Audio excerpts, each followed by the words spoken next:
All right, guys, welcome back to another episode of the Gumbo Pot Podcast. Today, I am your first host, Omar, and we have a very special co-host today. Yes, I am Lorielle Broussard, and one of the producers of the Gumbo Producer extraordinaire. Podcast. Hey. Yeah, interim guest host today. That's right. We are interviewing yours truly, Mr. Nigel Henderson. Chef Nigel Henderson. I don't even know what to do. We're flipping the script on it this time. That's why we got L'Oreal in today. Now we're going to go ahead and actually learn about the man behind the Gumbo Pot Podcast. Oh, yeah.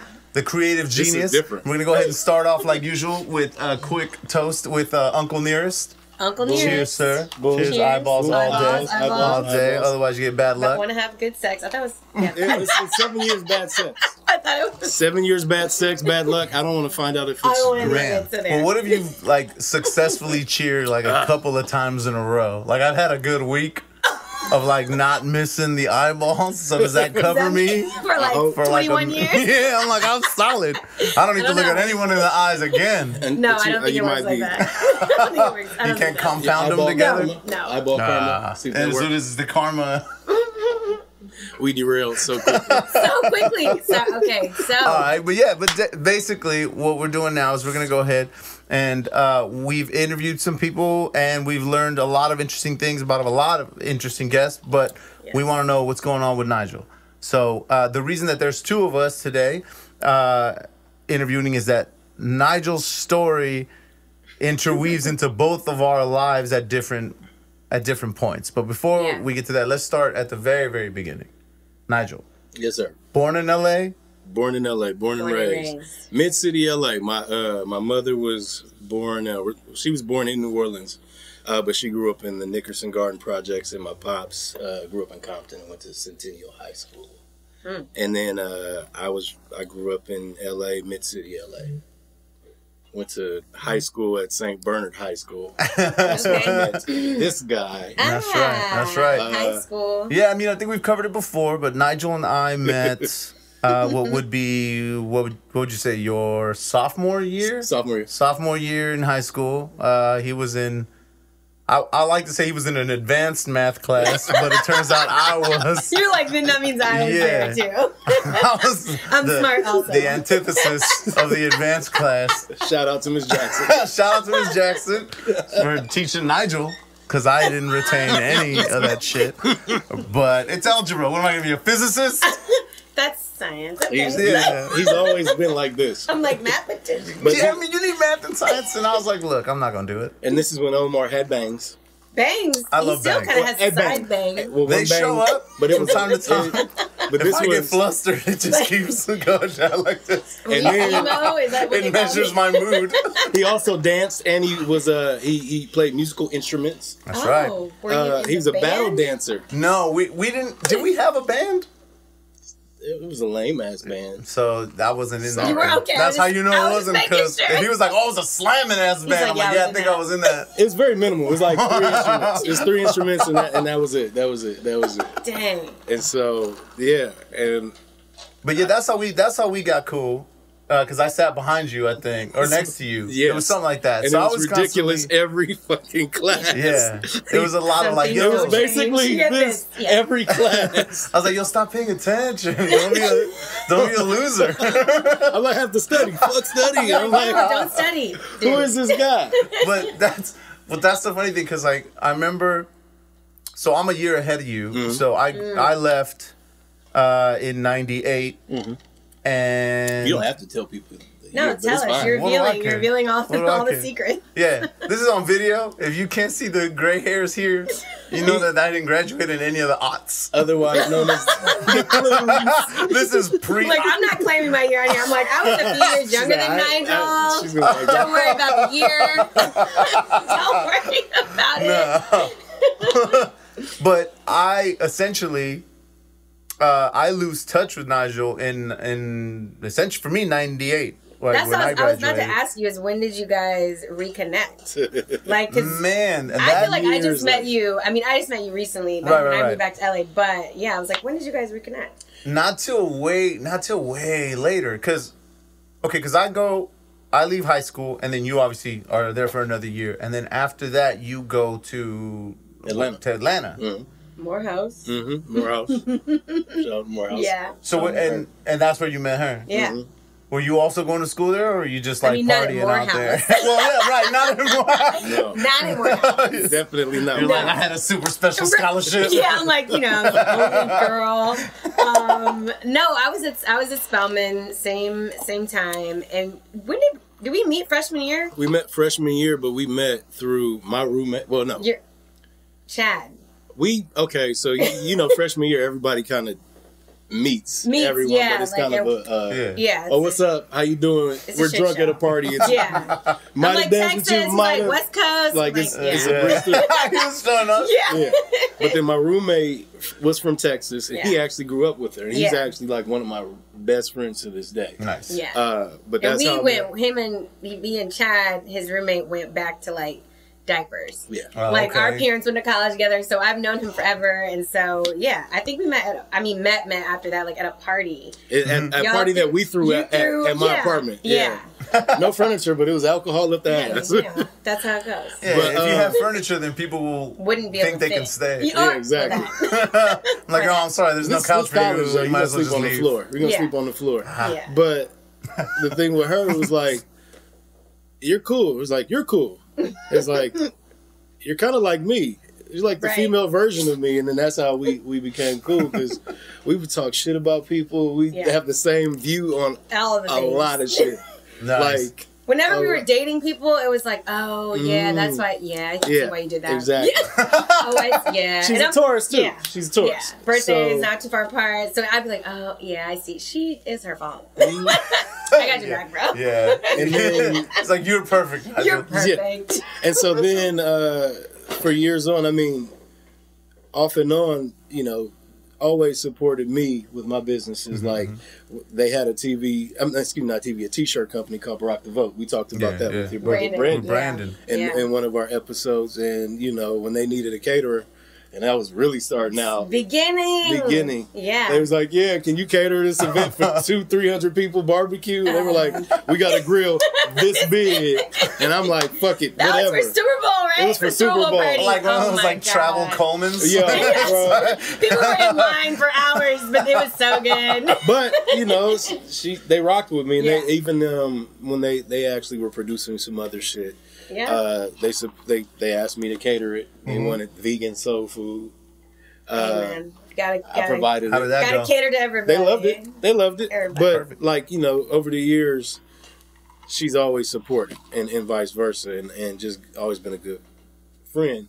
And then obviously she's helping us with with our great budgets. Hey, we can lend our skills to each other throughout, make each other better, lift each other up. Right. That's what we gotta do. So And so then Omar and I, okay, we gotta rewind a little bit. Okay, so let's say you go to Morehouse. Go to Morehouse. I'm working. You graduated. What did you study there? I studied marketing at Morehouse, but in high school, ever since high school, I wanted to work in music. Like, it was always music. I couldn't go out because Mom's was super overprotective. Yeah. And so I was recording the wake up shows on your tape, on my tape recorder.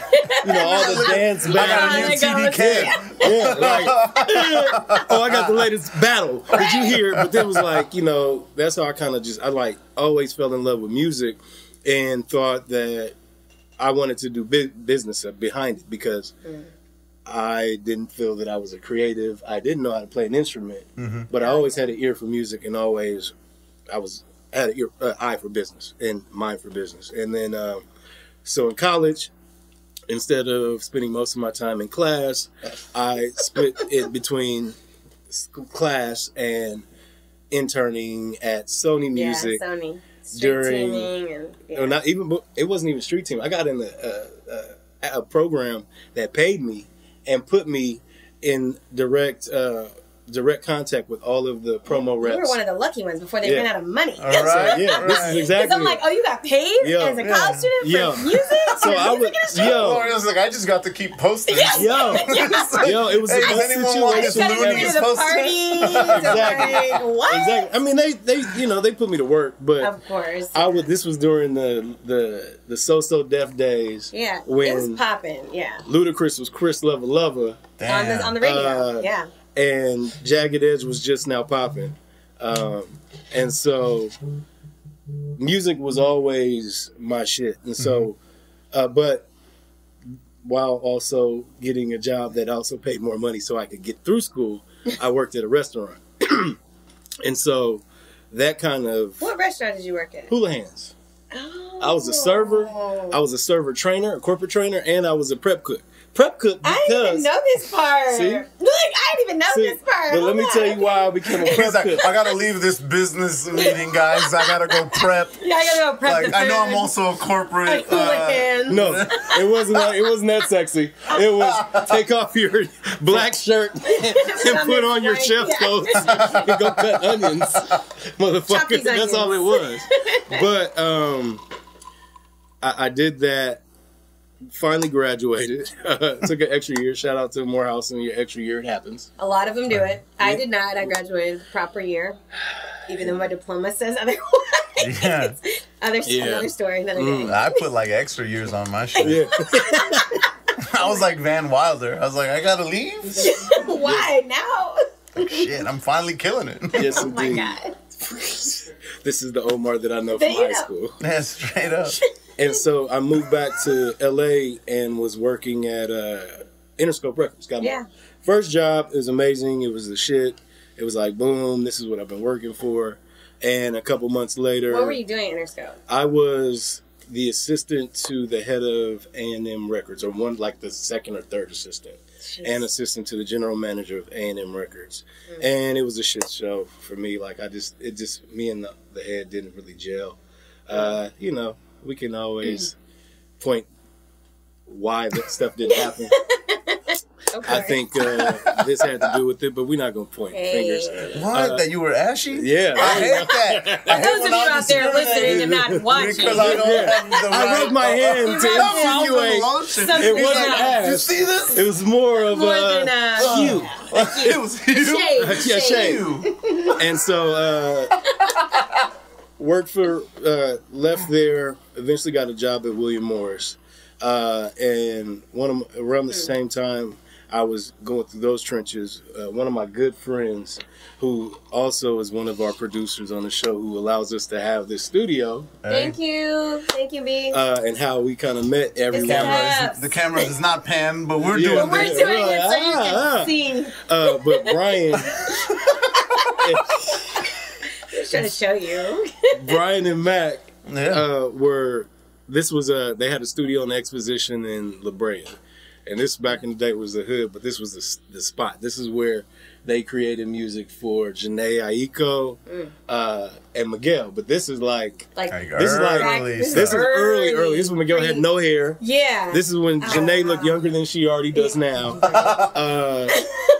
And you know, this possible? and then this is like, you know, this is, again, think about it. This is 21, 22, 23. Yeah. It was just a fun time. It was the time to do it. Yeah, absolutely. Yeah. But that connects us of how I run into Omar. But see, that was years later. But even that is even extra years later. Yeah. Because you came back from Atlanta. Came back from Atlanta. And I still didn't. We didn't like because that. Because if we're being honest, we were like classmates, but we were never like friends like that. Because I mean, that's what happens. Because he was a year younger than I am. Like we go to and even some of your good friends, you look back in high school that you were close to, you don't fuck with anymore, and that's just because you leave, and that's what happens, and so it's not surprising. You lost touch a lot more back then. Yeah, there was no Instagram, no Twitter, no cell phones. All of this shit kicked off while we were that's so weird. Already in college. So by then I wasn't thinking about going back to finding people from Burners. No. You know? And then mind you, I'm still not even in food. I'm still working. You're still in music. Yeah, you're still in music. Okay, because what happened with the music? Like, you were just like, yo, I'm done with this. Like, it's. But you worked in it a while. Okay. So I'm at William Morris. What did you do at William Morris? I was a booking assistant. I also worked in tour marketing. Okay. And so I had an opportunity. Well, one thing that I kept seeing was like, you know, you start to see the hierarchy in the business. You see, you see a manager. You see the relationships with the managers. You see the relationships with the agents. And then I started to really deal with a lot of managers. And I was like, well, if you're kind of running point on someone's career, I mean, a lot of managers, not knocking anybody, but there's a lot of not so great. Yeah, not so great managers. And just, I was like, maybe this is kind of where I want my trajectory to be. Because I at that point, I knew I didn't really want to be an agent, but I wanted to still work in that space. And so I got the opportunity to go work at Overbrook. And that was Will Smith's management and production company. Yeah. And at that time, I got to manage, or I was day-to-day for the kids, the Smith kids, Jennifer Hudson, Paula Patton, Robin Thicke, a bunch of those artists. And then after that, about a year goes by, and, you know, you're in the trenches. And the weird thing was, my homegirl Paris worked across from me. I was always talking about food. Like, when it was time to order food, because boss took care of us. Right. So they'd be like, so Nigel, where are we going to eat today? And I was like, ooh, we could get this. We could get this. We get delivered. What age were you around this point? This is 23, 24. Still? This is 23, 24? Yeah. You left music this? Okay, go ahead. So it's still a little bit. So I thought you. Oh my god. We're learning new things. I know. I'm just like piecing it in my head. Well, you know, everyone's exactly. So I'm like, I thought you were in my head in music a bit longer. Well, I left around 25, 26. Yeah, that's still like okay. Yeah. So my boss, a year later, after bringing me on, because I'm like, okay, this is what I want to do. Yeah. This is around the time you have, you know, this is when downloading became really prevalent. Napster was really like, this was when the industry totally switched. So you looked at the playing field, right? You had folks that were working certain positions that would start off at 80, and then all of a sudden that shit dropped. But then also their territories dropped. Yeah, right. Everything was changing. In the everything changed. Yeah. Everything changed. Revenue streams changed. Yeah. And then, you know, I started looking at it. I was like, shit, even if I have like a $2 million deal and I'm a manager, I still have the overhead that I have on top of blah, blah, blah, blah, blah. It's not panning out. Well, around that same time, my boss kind of was going through his own thing. And he was like, I don't want to manage clients anymore. Yeah, he was thinking the same thing, trying to figure out his shit. Yeah, you know, he was like, doing the math too, like, this shit ain't working. This is not working out. So, but what did that mean for the newest guy hired? It was like, okay. And my girl P, love her to death, she was like, Nigel, you're fired. No, she was like, you're fired. Thank God she didn't do it. Fired. She brought me in, but she's like, Nigel, you know what you want to do. You just, why are you not pursuing it? And it was Culinary. And I was like, you know what? Fuck it. And it took a minute, but it was like, I'm not the type of person to be like, I'm just going to play with the idea. And maybe. No, you got to go full force. So it was like, all right, if I'm going to do it. Yeah. Fuck it. Yeah, you got to go full throttle. And so, you know, I did it. I enrolled in Culinary. Like my mom always said, you going to go to college, but I'm not paying for anything outside of that. So you're going to figure this shit out. So I figured it out. Said I'm going to culinary school. I was going to have to finance it. And the day I was going to sign the paperwork, the stock, everything crashed. Oh, so it's like what? 08? That's 08? 07, 08. It was like, fuck. Okay. Damn. Figured out how to do it. Enrolled in culinary school. Where'd you go? Le Cordon Bleu. And while I'm in school... Here in LA. You're like, where are the microwaves and the chicken sandwiches? What is it? Chicken cordon bleu? Point me to the microwaves and the breaded chicken breast. So I enrolled there, and then luckily because I had some really dope people, shouts out to Stacy Amano. Yeah, you're probably not listening to this, or Mark and Daya, but these two folks at Interscope, because I worked in tour marketing and they knew what I wanted to do, they allowed me to temp to make money. So I temped at Interscope and then went to culinary school in the morning. So my schedule for a year, because it was an accelerated program, it was 5 a.m. class at Le Cordon Bleu till 11. Go home, shit, shower, shave. Right. Go to work at Interscope. Till what time? Till 7, 8 at night. Yeah. And then what I realized in culinary school is you actually have to fucking study. So I would get home, and not only would I have to study, like what?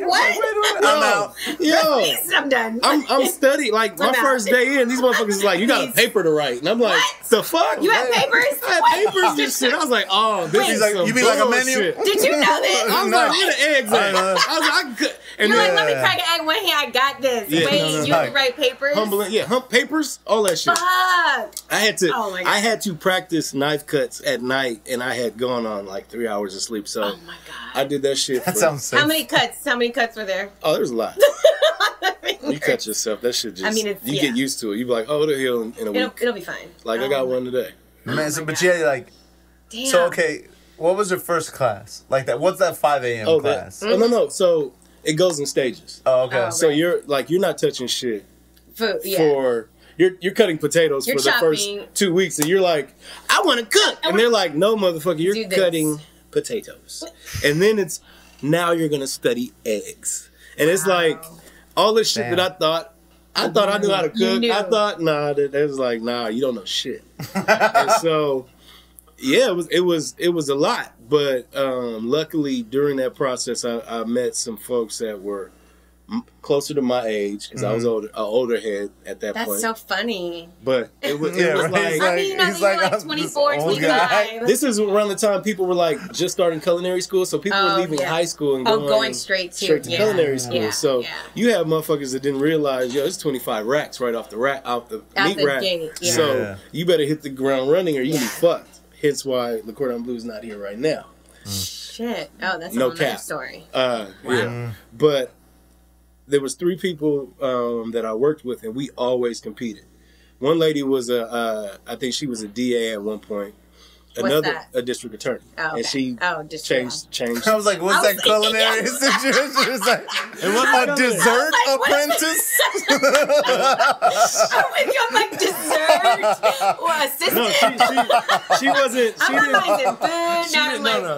She didn't work in any of that at all. She was a dinner associate.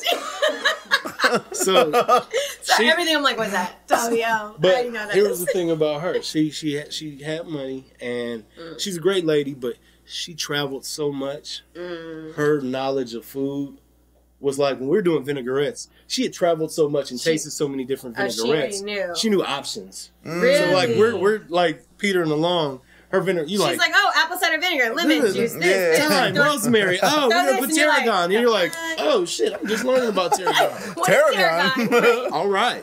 Wow. But working next to her, and then I had another colleague who, this motherfucker was like the sushi god for some fucking reason. Like she could bust out. Like our first day at sushi, she's like, oh yeah. I was like, oh, this doesn't look like sushi, and her shit would look like a rainbow roll. I had all the little, had the roll and shit, had the little cuts, and I was like a dragon head on it, and you're like, this bitch ain't playing. And she's sitting there, I'm like, but you're around those groups of individuals, and all you can do is compete.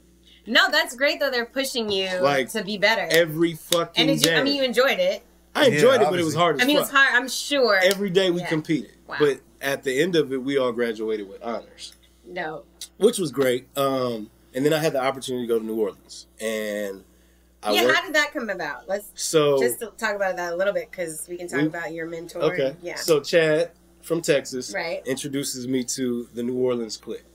Called, what is it? What are they? No, not even. They're not there yet. Okay, I'm sorry. They have a name now. There's a club in New Orleans. They weren't named yet. The Coterie. The Coterie. Shout out. We'll talk about that. But he introduces me to his folks in New Orleans.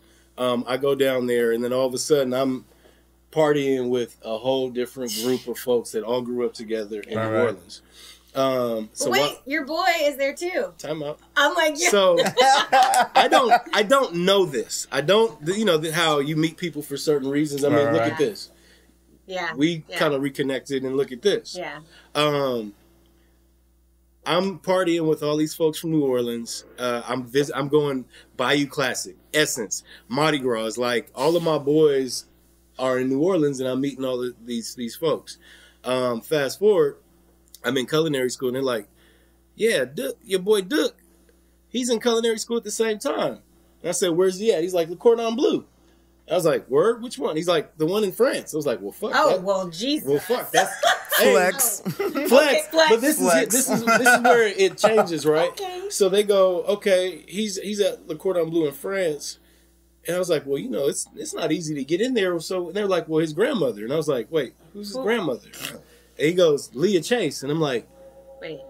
"I've heard that name." And I'm like, wait. Duke is Dookie Chase? Not knowing this. Well, like I've been partying with this motherfucker. Yeah, nonstop. Yeah. And his grandmother is Leah Chase. Leah Chase is the queen of Creole cuisine. Growing up, I had a calendar of influential African American women throughout the decades, and December was her year. Wow. And for some reason, I never threw away the calendar. It just stayed up on my wall through most of my high school, whatever. Again, why is this shit happening? Yeah. And they're like, "Well, shit, hit him up." So I hit him up, and we start talking. He's like, "Yeah, this shit's crazy." He's learning this shit in French, and I'm in Hollywood doing sushi. Yeah. Wow. And he's like, "Well, come down and do your externship here." And I'm like, dead ass? Because at this point, I know who they are now. Like, I know, like, Dookie Chase has been, I mean, it's damn near 4 generations now. It's big restaurant in the civil rights movement. She recently passed, but she was one of the first people we had on the podcast. Yeah. She's Creole royalty, culinary royalty. Shout out she Creole. Claims, yeah, for sure. She was a great lady. Just saying. She claims it when she wants to claim. I feel you. I like the both my parents are Creole. Okay. Church Point in the house. Church Point, New Iberia. So if you don't know, now you know. Oh shit. I'm just letting you know. Oh, shit. She said it. And all them know. They be like, oh yeah, she really from there. And so I do I get a chance to do my externship there. First day, she pulls a knife on me. She's like, "Don't mess up my Give me your money." Like, first of all, I'm in the kitchen. I'm already shook, right? I'm already shook because I'm like, oh shit, this is my first day of externship. Fuck, this person is like huge. Yeah. And wait, let's talk about. Just tell me, how old was she then? She was like late 70s. So 10 years ago, no, 80s. She died in the 90s, so this is about 11 years ago, 12 years ago. So she's in her 80s. Yeah. Mid to late 80s. Yeah. Mm-hmm. Still out here. Yep. In the kitchen cooking. Yeah. And so she pulls a knife and don't mess up my food. And she reminded me of my grandmother. Yeah. She was like, I mean, you work with someone. This is where mastery. Like, she had never worked in a professional kitchen outside of her own. Mm-hmm. Right. But when you talk to someone and mastery, she'd be like, "Yo, this cut of meat, you want to make sure you slice it here because there's an artery that's connected here, and the way the meat is gonna cook is gonna change here. So this is what you want to do." And you're like, "What?" The fuck? And then she just recipes like dimes. Right. Oh, quail in this blueberry sauce. Throw this on it. I'm like. Yeah. Just sitting here Did she have measurements? Because, not even measurements, but she just, it was never. My great-grandmother would be like, oh, no, we wrote down my great-grandmother's recipes before she passed because we were like, we got to get all this stuff. And my sister was like, it was the hardest thing. And she's like, my sister's like, but how many, teaspoons? She's like, I mean, I don't know, babe. It's like this. You're like, what? She's like, a pinch here. You're like, okay. And so all you can do, basically, is actually sit next to someone and watch while they're pouring it in, and you're like, okay, now taste. Yeah. And so, about a year and some change later, someone calls me. Oh, fast forward. While I was in culinary school, I also was working at a catering company that pretty much it was like triple stack. So work on work, but knowledge base is really accelerated. Yeah. Okay. So experience. You're learning and you're applying it at the same time. Exactly. That's, incredible. Exactly. And so. We finished that. Where was I? I was at the Culinary Peninsula. Yeah. I got an opportunity to go back to New Orleans, and it was to work with a nonprofit that gave at-risk youth job training skills by way of the kitchen. So I do that. A year and a half goes by. I'm in New Orleans. I have an opportunity to open a food truck, and so I move into opening a food truck. I also started working on productions in New Orleans at the time, catering, and then, doing other shit too. So I had a food truck. What was the name of the food truck? The Nola Truck. The Nola Truck. The Nola Truck. And it was during the time that food trucks were new to New Orleans. Very so we had to campaign and go to City Hall and really fight to get something as basic as a food truck. But we were ahead of the time. So had the opportunity. Not gonna go too deep into that, but but you were on Food. Weren't you on Food Network? No, we made it to. Let's not just breeze through the fact that you. We're like on the Food Network, have like 5 things or 3 things or 10 things. One thing that got us really, really famous was our crawfish grilled cheese, and that was got us on Adam Richman's Fandemonium, and it was just something that one day I was high as hell.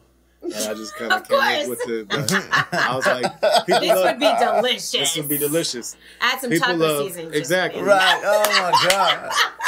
She threw it. I mean, like, burn this truck to the ground. Just throw a little taco seasoning. So, but that's better. Like that's a good high idea. Creation. Well, it was as opposed to nonchalant, which you had in like episode 3 or 4, which made like shrimp. Yeah. Oh God, what? Well, I was high as hell one night. Yes, I can. It's my podcast. Fuck it.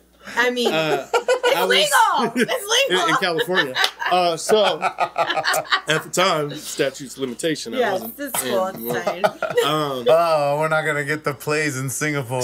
Like, there goes our. They'll hang us. There goes our Jakarta fan base. Thailand, right? We are streaming in Jamaica and Britain. Our numbers are getting. Booyah.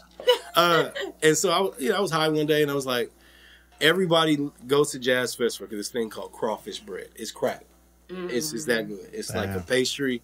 It has cheese. It has crawfish. It's amazing. Like on top or throughout? Made like. But it's like a puff pastry. Oh, okay. Like but it's every year, so it was like, all right, so good. I'm not trying to recreate that, but how do you elevate or even like kind of reimagine give something? Reimagine. And I was like, what do everybody like? Grilled cheese. Grilled cheese. What does everyone? And they love when you add shit to it. Yeah. And what do people love in New Orleans? Crawfish. And so it was, it was a matter of, the taste. Okay, how can we, really attack it from, an elevated way without making it super crazy, and just a little bit of testing, and it popped off. People fucked with it. Yeah. We had a candy bacon BLT with like Creole tomatoes. Man, I love candy bacon. I love that. And then we did a hot sausage burger. Hot sausage, as you know, in New Orleans is not like anything in LA. You don't get like an Italian hot sausage is not. No, it's not the same. Hot sausage. No. It's not. So it's like a hot link. It's like Hot Link can't even compare to really? Yes. Hot Link is left field. Hot sausage, you have, the basis of it. So New Orleans is a kind of a cornucopia of French, Indian, Creole, Polish, Jewish, like there's so many different. Mixtures, and so my Morehouse brother was also my vendor, and Dookie Chase's vendor. He did Veau Croissant hot sausage. And let me explain. These motherfucking hot sausage is fucking the best. Like, when you cook it, when you put it in your gumbo, it gives that distinct flavor. It gives it enough spice. People don't understand that about it's like the andouille sausage. Exactly. A certain brand certain will change the flavor of your whole. Exactly. And so we reimagined that. I was like, everybody always complained about having upset stomach after being drunk as fuck eating the hot sausage po' boy. Yeah. Well, 9 times out of 10, the motherfucker didn't cook it all the way. Because if you don't cook pork all the way, well, fuck it. Well, yeah, it's gonna hurt. So I said, well, fuck it. I'm going to put it in the burger situation and grill the fuck out of it. And because it's pork, it's very fatty, so I can stand up to a lot of the cooking. We did caramelized onions, sriracha, Like that shit, it was selling like hotcakes. And you know, it worked. We flourished, did a lot of good things. We Fandemonium. We were on Rebel Without a Kitchen. We got some good press.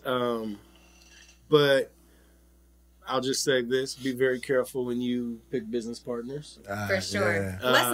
Lesson learned. Yeah. And so it was time to get rid of the NOLA truck, and I moved back to LA, and that's how I run into him. So damn, what year was this? When was this? I moved back probably about 5 or 6 years ago. Yeah, that sounds damn, about that's right. when you reconnected just 5 or 6. Okay, 5 wow. or 6 years okay. ago, Wow. and it was crazy. That's so right now when I left. That's why I didn't. Exactly. Yeah, that's why I didn't meet you. So okay. now, mind you, I come random, back. right? Yeah. I come back to LA. You know, half the people are not fucking with me because they're like, "Oh, how's the cooking thing going? What? Are you still cooking?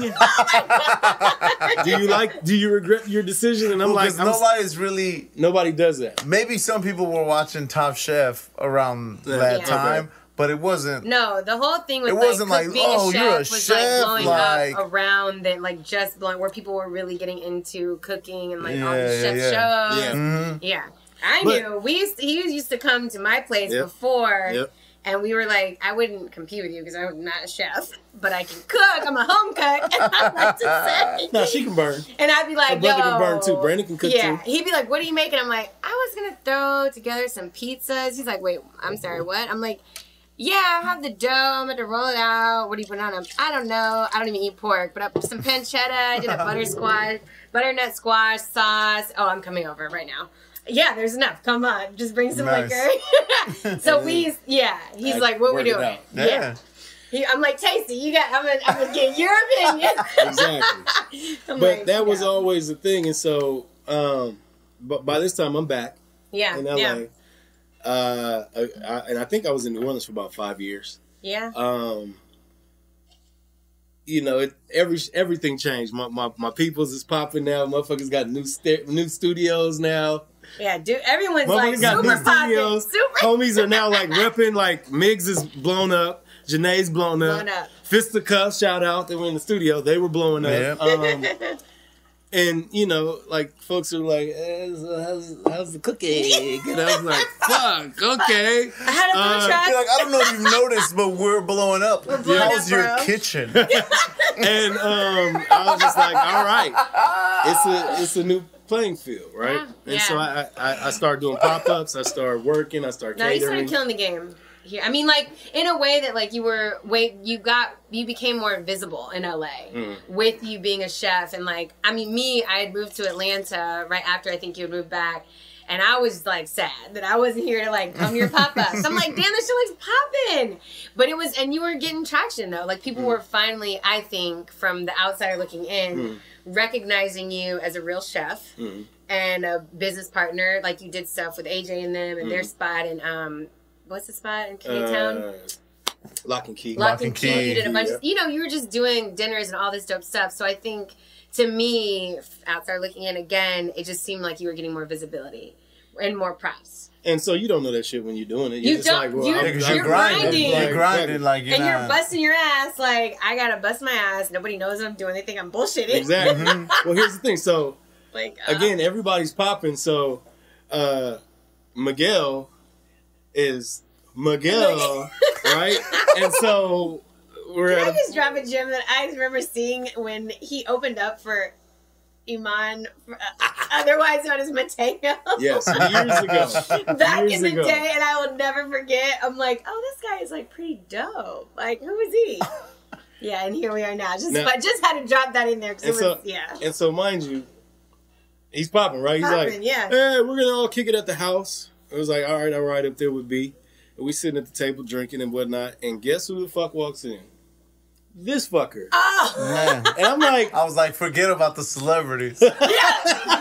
And I'm like... Omar I don't know if you know, but I'm here.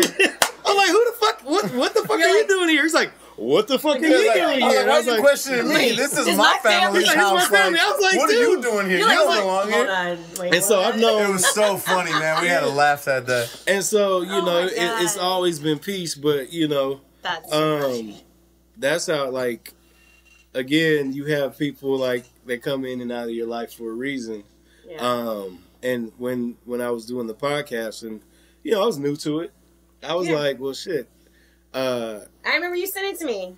And I was in Atlanta, and you were like, I was in the kitchen with the newborn, like, oh my God, what? You're like, I'm starting a podcast. I was like, that's so dope. Okay, well, yeah, you're like, I don't know. Like, you gotta listen to the first one. You're like, check it out. Yeah. Like, listen. I was like, okay, I'm gonna listen to it, and like, but yeah. And like, as a chef, I had to learn that I'm a creative. My sister actually had to explain that to me. Good job, Ann. Shout out to Angela. But Angela be dropping knowledge. But the thing was, that's what little sisters are for. Yes, indeed. She's amazing. But the thing was, you get, and we all know this because you guys are both creatives as well. It's a room of creatives. You can sometimes be one-sided, and you can kind of have a vision, but I'm the kind of person that works in collaboration.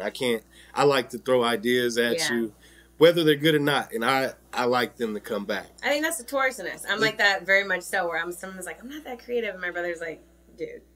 Because it's the same way you're like, I'm collaborating, and I don't care if it's like not that good of an idea or whatever. And, right. But what comes of it is, yeah. And so I'm like, oh, this is my idea for it. And I'm like, yo, first of all, I came from music, and it was like, I see a lot of stuff in the space of music, and I see a lot of stuff in the space of food, and there's a lot of parallels, but there's not kind of anything that kind of bridges the gap. And the thing is, they're both creative spaces. Absolutely. And again, like I said, I can get one-sided. So it's like, oh, first of all, right or wrong, nice or not, this motherfucker's going to be straight up. He's an asshole. And, we talking about me? But am I flattered? You're like, wait a minute. Am I angry? But you need. I don't know. I'm shifty that way. He's like, I don't know, but thank you. This is my Libra face. You're balanced, maybe not. But you need that. And then also, like, I mean, when we started the podcast, it was just me, and I didn't think I was that interesting. Some people may beg to differ, but I was like, I would love a different perspective, because I don't want to alienate anyone that's just food. And I don't want to alienate people that are just on the entertainment spectrum. I want a kind of a broad spectrum of questions. So where I might go down a rabbit hole of food, he'd be like, yo, slow the fuck down. But what does that mean? Because he's also a fat ass too. He's like, I love it. And my idea with the podcast was like, yo, there's not a lot of spaces where we can get our stories out as creatives. Yeah. Absolutely. Especially minorities. For sure. The other side of it is, how can we get some perspective on it and bridge that gap? And it was like, well, fuck it. We're going to talk to food people. We're going to talk to music people. We're going to talk to creatives in general. Yeah. And he's not boring, so he's definitely going to he adds a little comic relief. and then, waka, motherfucker. You're pretty witty over there. There you go. And then, look at me. I'm getting approvals from the wings. You see the Clooney? Those of y'all that know what the wings are. Look at him on the mic. The wings. So. And then, like, when you moved back, I was like, I know her background. She knows a lot of the shit that I don't have any fucking idea about. Yeah. And again, it's that collaborative spirit where I can say something to her and she's going to be 100 with me and be like, no, motherfucker, that's stupid. Or that's a great idea. Or let's flip it and kind of go with it. And so that's how we brought the folks together. It's still a work in progress, but I mean, I thought I was like incredibly surprised that flabbergasted. Flabbergasted. Speechless. I was speechless. I was like, oh really? So what ended up happening was like, y'all gonna have to watch the YouTube if y'all don't understand what happened there. But he hit me up and he was like, look, I'm thinking of doing this. And I'm like, I like to be a why not person. Let's like, try it. You know what I mean? Where somebody says, oh, I want to do that. And I was like, why not?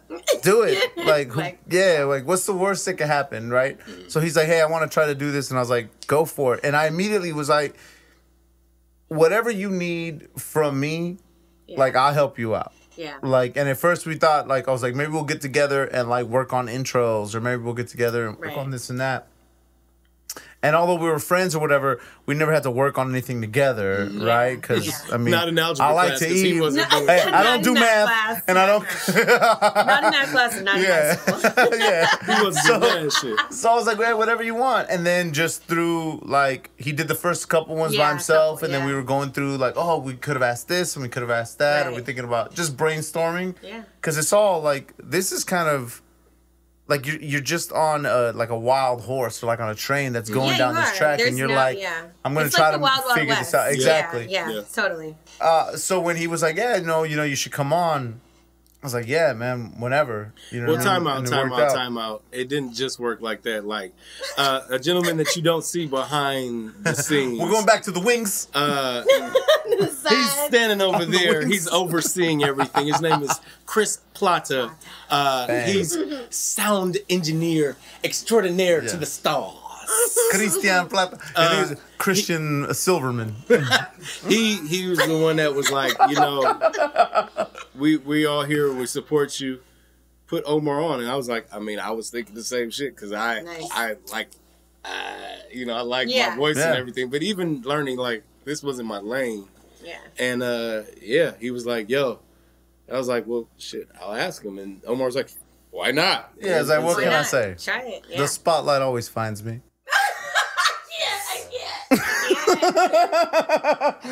We have created a monster. Y'all ruining the mood. I'm never going to get an audition for a Brandon Broussard project. If y'all are ruining we keep telling him he needs to put us in there. Denise. Yes. Or Denise. Denise Davis. Remember me? Interviewed you for like about an hour. No. Like, she works on this. You know. We're like, what's up? What's up, hey girl?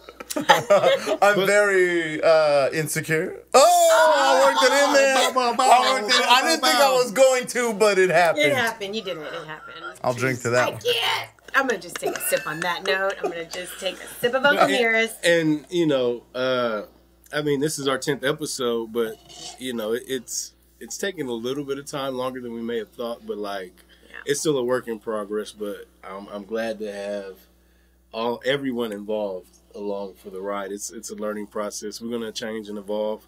But, you know, the core of it is, you know, it's a group of folks trying to get these stories out, give some perspective, show you guys who we are.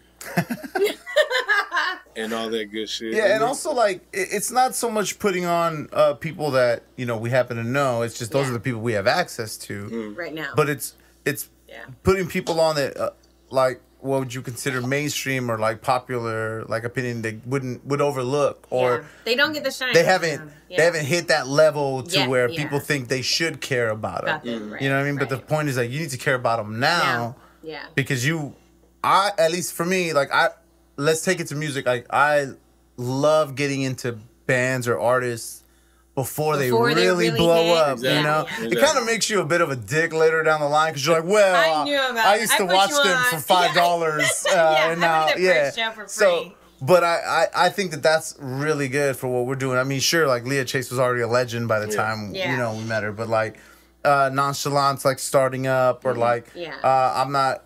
Like, even Bria, you know what I mean? Like, people know who she is, but not really knew who she was. Like, she's, like, so amazing. And, like, Brandon, do you know what I mean? Who's got, like, all projects working. It's just, like, it's cool to be like, hey, you know, look over here at these people who aren't your normal, like, what you would consider important. Like, oh, look at these, like, they're not the regular ass trick. Yeah, exactly. But you're gonna see them But these people are all talented and they're all important, you know, for the culture and like for advancement to like minorities and people of color, like in general, like, and that's important, man. It's dope. And for me, like, there's not many places where we have that, right?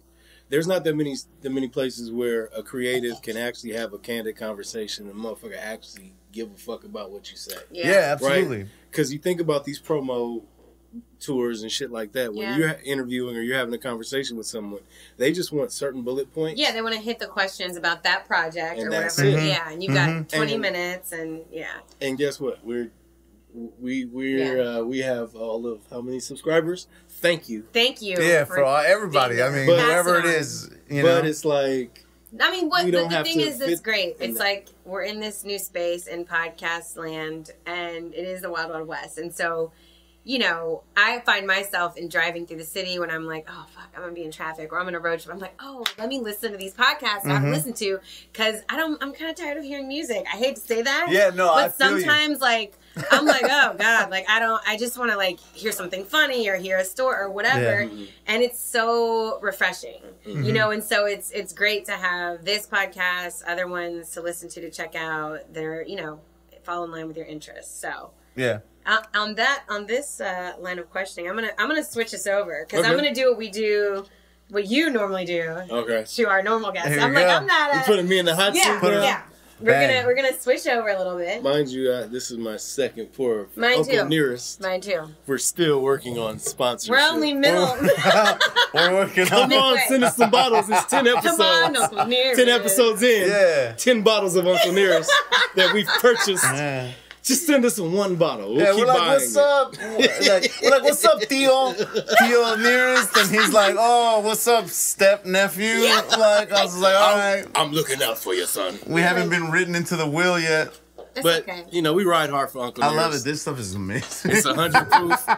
This is the reason why I forget every time, and I drink it, and I'm like, oh shit. Yeah, you're like, I'm like second drink. I'm a little okay. Yeah, this thing is great. This is one of the best whiskeys. We're gonna flip back to your first love, I think, the beginning of your careers, and tell us about your musical influences. Musical influences now, right? Or just period. Just I like all kinds of music. Like, I grew, you know, from working in it. I was about to say, okay, let's go here. Let's start from what made you, like, what artists, even old school ones, whatever, made you want to get into music when you were young? Okay, so like in college, going back to the Wake Up Show, Ruthless radio show, that's Eazy-E's old record. I mean, radio show. They used to have syndicated battles. Wow. And this motherfucker Corrupt, back when Corrupt, this is when Snoop just got on. This is when Chino XL, like all the battle rappers were Exhibit. This is like early on. This was Exhibit, was the Alcoholics, Liquid Crew. They would battle. Yeah. Corrupt would call up to the Wake Up Show and literally battle motherfuckers. Yep.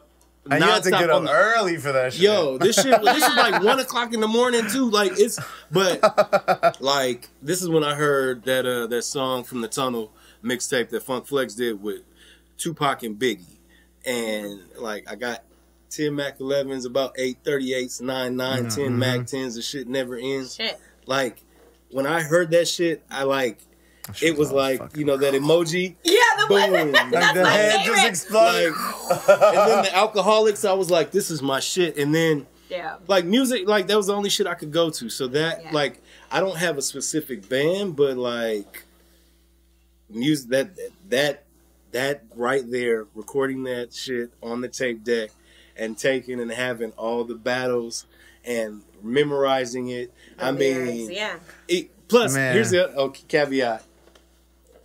Moms were super protective, so I couldn't listen to everything, right? Of course. So my cousins would like, sneak DJ Quick tapes to me. My uncle had random enough, I got a chance when I was a kid to meet Jimmy Iovine, and he gave me Doggy Style. He let me listen to it before it came out. He gave me Doggy Style. You were like 13 when it came out? He gave me the album. You're like in like what, 5th, 6th grade or something? Yeah. My uncle, oh my god! He would keep it at his house so I could listen to it. Oh my god! And Tupacalypse Now, like I had like only a couple things that I could listen to, but it was just like, this shit is amazing. Like, so that's, you know. And then my cousin, she introduced me to hip hop. My first, and I hate to say it, but like my first thing of like really like, who the fuck are these, was the Beastie Boys. She had a poster, and she was playing their album, and I was like, these are some white boys? Yeah. And then their shit went. I would hear DJ Quick. Yeah. but I never knew, like, this is back when you don't have visuals of anything. No, right. And my cousins was just fucking me. Oh, your mama ain't gonna let you listen to this DJ Quickest name, Sweet Black Pussy. You ain't never gonna hear that. And I was like, I want to know about Sweet Black Pussy. I want to hear that song. Wouldn't it great if your mom walked by me like, is that DJ Quick? Oh my God, that's my shit, Nigel. Yeah, so You don't got no sugar free? Right, sugar free, right. But when I worked in it, I would go to any and every show, white, black, yellow, or green. Right. So that because I was a fan of music, but B, you could never pigeonhole me and say, oh, you only know he only knows hip hop. Yeah, but they still try to do that today. Still, The Killers. I was at System of a Down, Incubus, of course, Chili Peppers. I wasn't all that shit. Like all that shit, but like music just in general. I miss it because I know you guys can relate. There was a certain point where you had that emoji where you heard some shit back in the day, and it was just like, oh my God, this shit is amazing. Yeah. I don't know if I have that now. What was the first? Because I know it would have been a cassette. Yeah. Like, what's the first tape you bought? Dawes Effects. Ooh, like they want to flip. They want to flip that. And I think my mom got that shit and threw it away. And then I got Regulators. Oh man, that's the first CD somebody bought me. Well, Above the Rim. Above the Rim. It was one of the best. That shit, man. I think also because I couldn't hear it, that it made it even that much more. Then when you heard it, like Big Pimpin' on Above the Rim. Come on. Yeah. I used to wake up in the morning, trip walk before I go to class. In high school, I'm like, I'm gonna battle these motherfuckers. I'm gonna battle everybody. Shit, ain't nobody gonna crip walk better than me because I listen to Big Pimpin'. My first tape was What's the Scenario? Yes, Quest. I memorized that shit. It was a single, yellow with like the beat. The backside was like the Scenario remix. Yes. Yep. Yeah, love that shit. So wait, what's your inspiration? Like your music you go to when you're cooking, you're in the groove, like even at home, or like what's like you play anything or headphones? It depends. So like go to. I listen to all kinds of shit, but you're trying to set the mood, right? That's yeah. I always go with some shit that's upbeat, but I like to kind of like the Little Mermaid chef song. Like he's like les poissons, les poissons. He's like throwing crawfish. He's like, it don't hurt because you're dead. What's this reason? Yo, shout to the Little Mermaid. Yo, he memorized it. Hey. Why? I can't. When y'all remember when Ursula was like that brunette? Yeah. And you were like, yo, forget this redhead. You were like, this brunette is down. And she's got the voice. Forget that mute broad. This is. Oh my God. He's like, Imagine she was like, oh, wanna get it on. You'd be like, what? How you be? Like, what? You can keep going higher. It's like, what? I don't even remember what the question was. That's my Mariah Carey response. I've lost it. I don't even know what Inspiration. What you listen to when you cook? Listen to. Because it's obviously not the good songs. It obviously ain't the classics. So please give us your answer. Fuck it. I don't know. I'm all over the place. I kind of, I just put shit on random. Yeah. And my playlist is so kind of all over the place already that it comes in. Definitely like Herbie Hancock's The Watermelon Man. Because it's been sampled a million times, but it just sounds like that dude coming through the neighborhood like, nigga, I got some watermelons. You want to try them? I got these watermelons. I got to buy them. You want to try them? Oh my God. So, but, it's all over the place. Like, I kind of, I go, it goes all from over. Depending on what you're cooking, rock, what you're doing. When you're cooking for your girl, is there anything in particular? Nah, as long as there's a little something twisted up in a little glass or something. I'm like, He's like cooking. He's body rolling, cutting. I don't need body rolls. No. He's like, will you hurry up? Will you chop that onion? In boots and an apron, like, no. You don't shy. No, stop. No. You don't necessarily have to set the mood when you're cooking. I'm just saying, for someone else. They just like that's hilarious. So we need to let her boo know that when he cooks for her, he needs to tell him. And if cutting vegetables. Yeah, remember you see your Josie, you wished you were older so you could like jam to this. Yeah. No, okay, never mind. Forget it, never mind. Never mind. I was just joking. She's Guilty like, pleasure. Yeah, no, I'm with you. Josie was hard. Food or just period. Just, you know, no hate. I have a food guilty pleasure and I hate it. Tell us. It's horrible as shit. I like hot dogs. I know, they're so horrible. Hot dogs get a bad rap. They're horrible for you, and they're like a mix of all a bunch of gross stuff, but I don't even eat hot dogs. But let me tell you, if I am at like a sporting game or a movie, and Adam will be like, oh, we'll get popcorn and some milk duds, and I'm like, one time, maybe here, I'm like, can we get a hot dog? Yeah. He's like, what? I'm like, let's just do it. Fucking who cares? Yo, nobody has to know. I had to stop going to Laker games because of the hot dogs outside. Yeah. I was like, you eating those? It's wrapped in bacon. I don't care. That makes your whole stomach. Side note, that doesn't go to I grew up eating off the street. I don't care. He goes, I don't care. Like, I used to avoid restaurants that didn't have like a C or below. So I was like, they don't care about cleanliness.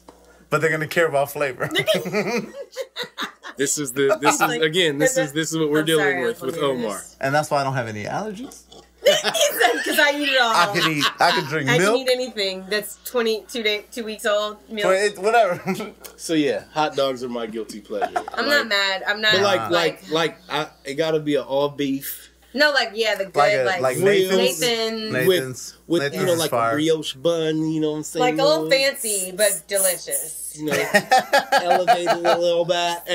Just a smidge. Okay. But yeah, that is a guilty pleasure. It used to be shoes. Oh, yeah, sneakers. Tennis shoes. Yeah, I used to have a problem, but you become an adult. That costs a lot of money. And my culinary equipment started costing more than my sneakers, so... Prioritize. You got to prioritize. Backseat to prioritize. So that would be probably the guilty pleasure. I'm not mad at that all the way. You're like because this one. Yeah, I'm like a little known fact about her. She had a stint as a stylist. Yeah. Oh. And her closet was like 2 apartments. 2. Yeah. Damn. She will never admit to it. No. But I used to go visit and be like, God. Damn. I get mad now. Like that's why I was like, I get Adam. you. I'm like, I have like smallest closet now. I'm like, Adam, you have to get rid of some of your clothes. He's like, I take up like 1/4 of the closet. I'm like, but still, you have too many clothes. And then again, hence why I was like, you're like me because you have a million shoes up in here. And she's like, yeah, these were like $1,000. Yeah. I just kind of. You got it. Yeah, it's fine. We're not talking about me now. We're talking about you. I'm still in the hot seat. I'm like, yeah, you're still in the hot seat, not L'Oreal. Yes. And the more Uncle Nearest I drink, the more questions you can get off of me. Yeah. Look, Omar, we're gonna see what Nigel. What would your last meal be? Shit. I mean, you're shot. I'm like. I've asked that question a million times, and there's been some really great answers. I will say my last meal is with my close friends and family, like the real friends and family. But what are we eating? What are we eating now? Because I'm not showing up and get some shit out online. Hey, it's my last meal. This fucker's not showing up. Oh my God. He's like, but what do we got to eat though? You're not gonna be here tomorrow, but what we got to eat? And like, is it last or can you have like a snack tomorrow? And then there's certain things that certain things stick out to me. Growing up randomly, I grew up with a Filipino family, so I used to eat all kinds of dishes that I don't know what the fuck they were, but Pancit, so like good. the flavor. At Filipino friends, so good. The flavor profile was always there, and then obviously having the Creole, New Orleans, Southern background, and then also growing up in LA. Where fuck. Shit. So I can't give you one thing. Just like people are like, where's your favorite place to eat? It's too I'm hard. gonna say certain dishes. oxtails, pupusas, tamales, tacos. Tacos for sure. Let's see, barbecue. No, not barbecue in LA though. No, but barbecue. It's a hard find, man. Like barbecue. Barbecue is one of those things. Yeah. You can't. Jamaican patties. Jamaican patties. So good. Those are so bomb. Now, when I say oxtails, I've had them various styles. So how? The Jamaican style, but then also the Southern style too. Yeah, I've never had oxtails. Ooh. I've only had it the Jamaican style. I've never had like a Southern style. I've never had any style because I don't eat it, and then it always like kind of grosses me out. Really? They're so good. Let's talk about what it is. It's a tail of a cow, right? There's so many worse things you can eat, which I don't eat either. But that just always because then the bone isn't it the bone? Like it's weird. I don't know. That's like the best part. And everyone's like, oh yeah, it's like the bone. When you taste all the meat love, it's like shit. And then if the meat is tender, if the meat is tender, that shit just kind of falls off the bone. I've tried. I'm trying, and I'm like, let me. Nah. You like turkey necks? No. Damn. I don't know about a turkey. Those are good too. That's a New Orleans. You haven't had New Orleans style boiled turkey necks? I'm like, boudin. Ooh. You haven't had boudin. Seafood boudin? Okay. Wait, you haven't had? Okay. I had some boudin, but it wasn't. It was at Cochon. Okay, decent. So I had like decent. It's decent. It's probably not overpriced. But if you had it was good. Cochon is a good spot. Cochon was delicious. I grew up having it. My aunt made it, and then my godmother made like a seafood one for me, and it was like, you make this. Yo, it's good shit. When you have boudin, like, cause bacon. Here's the thing about like New Orleans Southern cuisine versus we live in LA, right? Yeah. And you can kind of attest to it because we're closer to Macon in, right? There's certain things that boudin is something you can't get anywhere else. No. And the variations and the it's so good and the options there. And it's so simple. It's what's so funny. It's such a simple thing, but like when you have it sausage, with the seasoning, pork, rice, and but it's like, is it always like a ball, like a? No, it's encased in like a sauce, like a sausage. Really, I had it like. They do make boudin balls. They fry them. Yeah, to me it looked like a hush puppy, like a fat hush puppy. As boudin balls, that was like a newer thing in the last 20 years. Okay. See, I've only had it like 20 that. 20 years doesn't sound new, but new, more modern way to serve it at weddings. Yeah. So it seemed a little bit more fried fancy. ball of meat and rice. Yeah. But it's a sausage. Yeah. And then some places they just grill it, and then other places they'll smoke the motherfucker. Oh, so good. And that adds a whole other flavor. shit. Yeah. But you'll drive up and down the highway in different parts of Louisiana, and even Texas, because Texas is a whole other element. Situation. And the boudin, you're like, fuck, this shit is amazing. Like, I don't eat pork and stuff, but I will fuck up some boudin. Yeah. If I go, I don't care where I'm at, Louisiana, I'm like, what you got? They're like, you don't eat this. I'm like, oh, I'm eating this. I had boudin, and then I was like, a friend brought smoked boudin over, and I was like, what's this? This is something totally different. It's just so amazing on top of the levels. Shit. Yeah. And then just like the way they approach it, like the hot sausage sandwich. Totally left field from what you get here. Gumbo, hands down. It's just different. Right? So like, that because like you've had bullshit. Yes. Food here. And a lot of it. Taco season. You go home. A lot of it. Taco season. A lot of it. About it. But then you go to your home, and you're like, this is what I grew up eating, and then you really go back to Mexico, you're like, Nigel, it's even crazier than the shit that we oh man, it's a whole different thing. 2020, we're figuring it out. We're gonna do a world tour for food. Yeah. And he's gonna be our interpreter. That's right. Only for one part of the world, because outside of Mexico, I'm useless. He's like, I know Spanish. He's like, hey. I know Spanish. He's nondescript. He's like, we're going to France. I'm like, all right, I can't help you there. I'm just going to be the African dude in the back. The African, really? That's what you're going to do? Okay. The black guy. Out of the country, they don't know what the fuck I am. You know what? It works. Black American. No, they just know that I'm not from here, but they're like, damn, what is he? Where are you from? He could be. But hold on. I've never gotten black. Well, now with your hair long and all, I don't know. How they got the Dominican daddies sometimes. I don't know. I don't know, but yeah, no.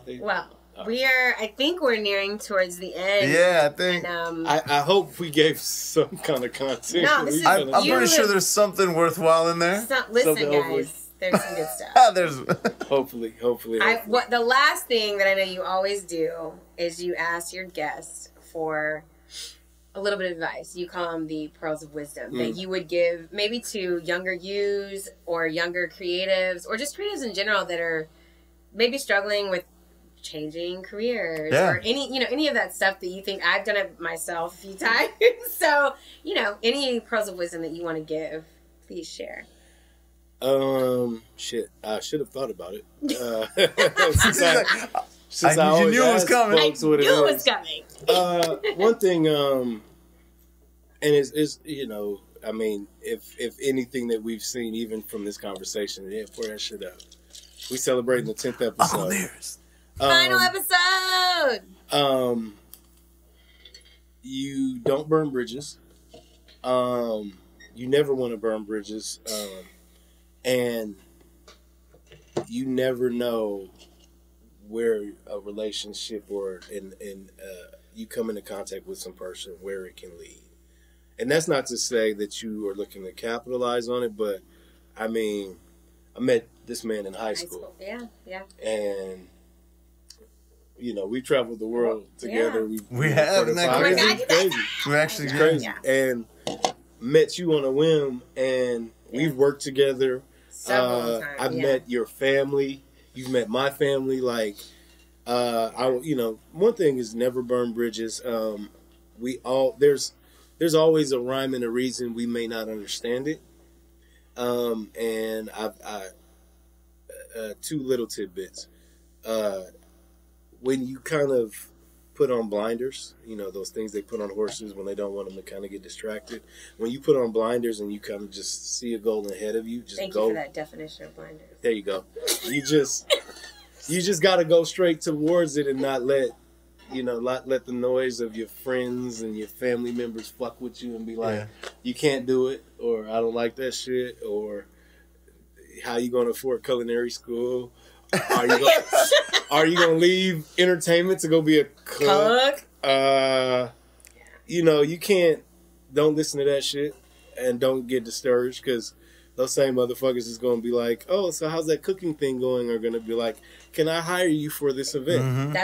I was just about to say, one of the most amazing things I've seen with your transition in careers and change. It's been so amazing. I mean, I've done it myself. Hired you.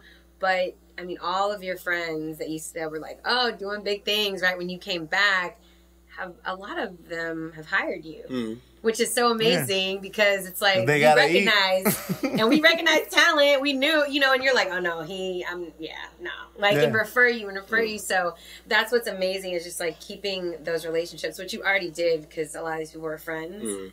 But yeah, it's amazing that just circle, it's full circle. And it's interesting because, personally, I don't know.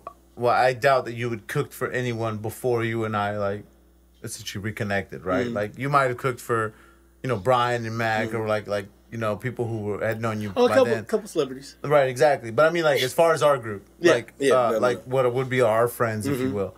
So, I've got to see you cook for our friends, not even as part of your pop-ups and all that, which we go to, and that's all gravy, but, we're just chilling at the house, and you're like, hey, we're having a grilled cheese night, and all of a sudden everybody's bringing wild ass ingredients, camping. And we're putting them or camping. Do you know what I mean? So that's really cool for me. That's really cool for me because it's a bit of a different appreciation. You know what I mean? If you go to a restaurant or you go to a pop-up, you're expecting it to be awesome. You know what I mean? Because you're like, I'm paying for this, or it's an event where he's gonna show out. But when you're just cooking at the house or cooking at the campsite or whatever, and it comes out amazing. Dude, the stuff you pull out on a campfire is bananas. I told people about our camping trip, and this is my first, and I was like, I expect nothing less because I already know you. But I was telling people in there, I was like, yeah, we had like, they were like, wait, charcuterie what? from Mom. Charcuterie? I was like, we had all these cheeses and all these different things sliced. And then I was like, we were making French toast dipped in this. And they were like, I'm sorry. Yeah, it's amazing. What? I was like, yeah, it was delicious. And I was like, then everyone, not everybody, but at most, a lot of people jumped in to help. Man. But no, it's really cool. And one thing I love about this show, about you, about the podcast, about cooking in general and food, it's just one of those things that brings people together. Yeah. Absolutely. And that was always the thing. Like, absolutely. I mean, in college, everybody would come over because we were barbecuing. Mm-hmm. Yeah.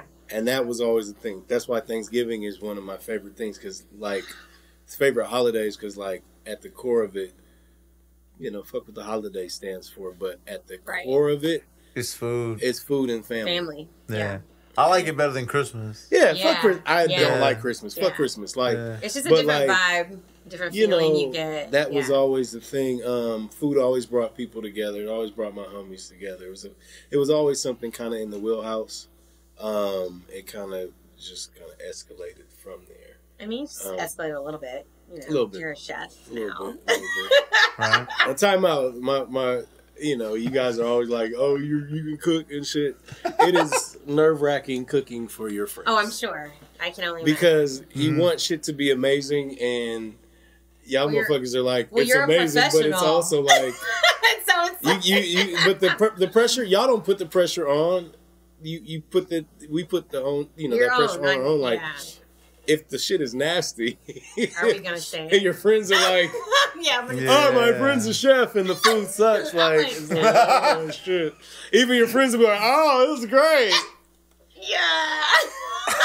Especially when motherfuckers like Omar. Oh, it was great. I can't really eat it. And he'll spit it on the plate and sometimes you gotta do walk away. This food is great. I wouldn't refer you if it wasn't. Trust me. But especially. But that's the thing. I don't think I've ever spit anything you've made out. Let's not bullshit. Now that I'm thinking about it, because I'm like, that sounds like me. But now, like, I really started thinking about it, I was like, I don't think that's true. I don't think I did that. We definitely had a sandwich fiasco. Oh, yeah. Put it on the air. No, we're going to air this shit out. This is for the Ladies Like Us podcast.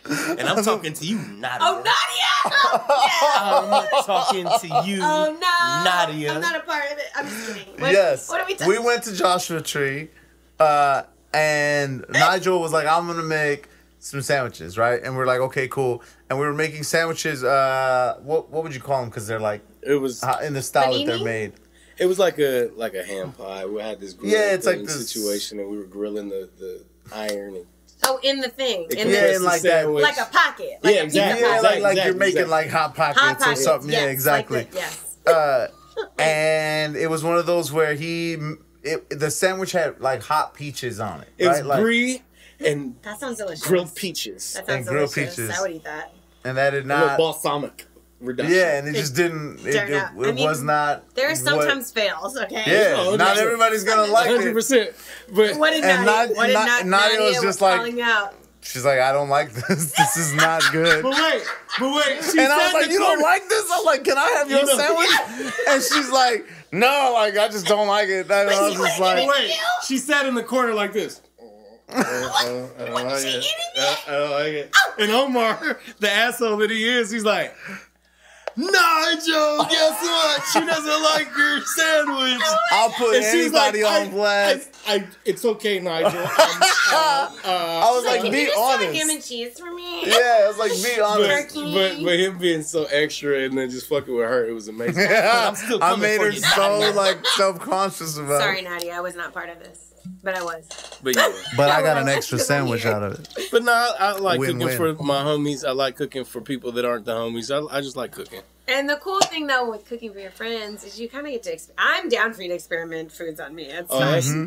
So, I'm like, do it, whatever. Because you know exactly what it is. You're like, so like the time you made the crawfish grilled cheese, right? Oh, okay. Yeah. So you it's 2 a.m. You high and you cooking?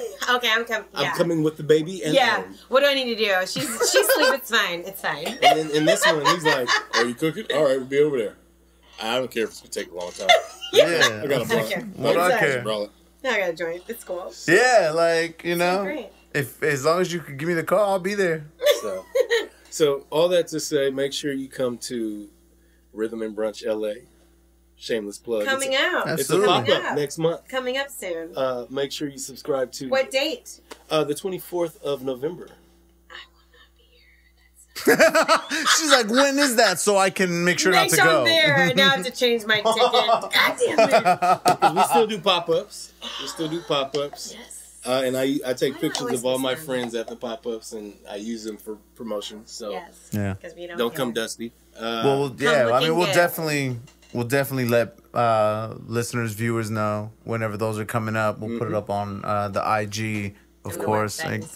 Man, we should probably wrap it up. How we've been talking now for like a minute. Wrap it up, B. You're the official. I gave all my pearls of wisdom. I think you did. Bro. But if you got more, drop them. Yeah. What did we say? I said. What did we say? I said tunnel vision.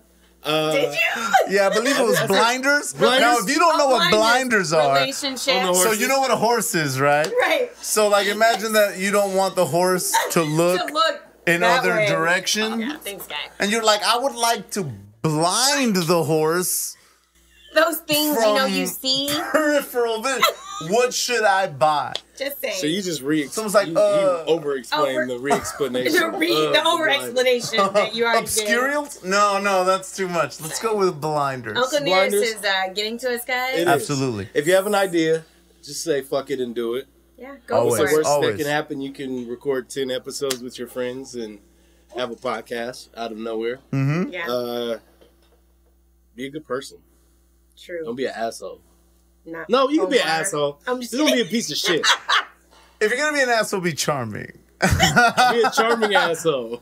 Yes. Don't be an asshole just to be an asshole. Please don't kick me off. And that's been the Gumbo Pot Podcast series. Yes, finale. definitely.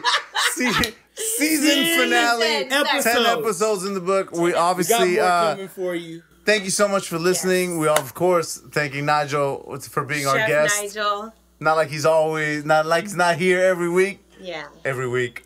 We're gonna cut that out. Let's edit that part out. We're not gonna edit it. We're gonna thank Nigel for coming. He's been drinking. It's been real, guys. We got another episode coming to you. Yeah, and definitely thank you to Lorielle, producer extraordinaire, for stepping in and interviewing this gentleman right here. Mm-hmm. Yeah, it's a reverse. It's okay. These are outtakes. It's great. These are not gonna be. These are gonna be in there. Remember that guy we mentioned, Plata? He's gonna have to edit all of this. He's not editing any of it. He's like, I hate you guys. It's great.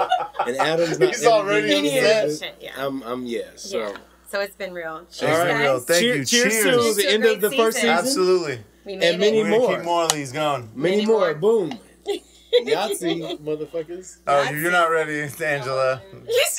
You ready? You ready? Omar, I was like, I'm with you. So.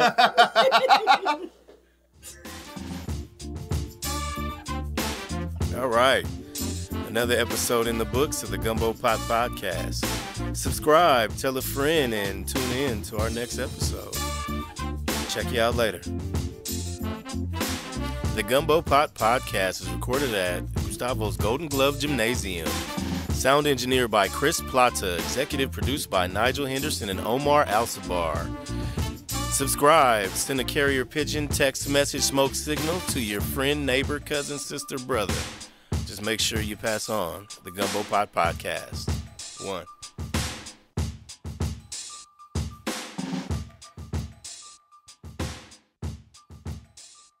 Nigel on the microphone.